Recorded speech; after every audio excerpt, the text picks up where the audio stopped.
So what you can do is you can push the power 2 times, or you can just start up the car like normal.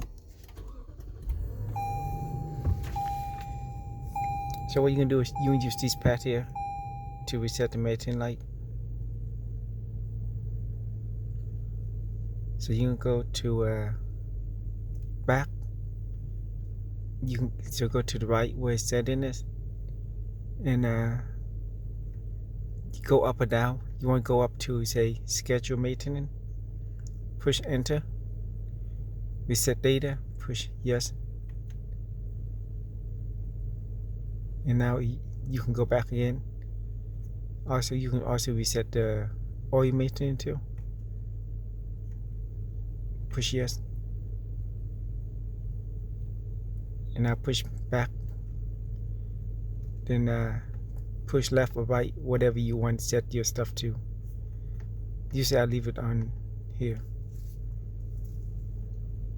And that's it.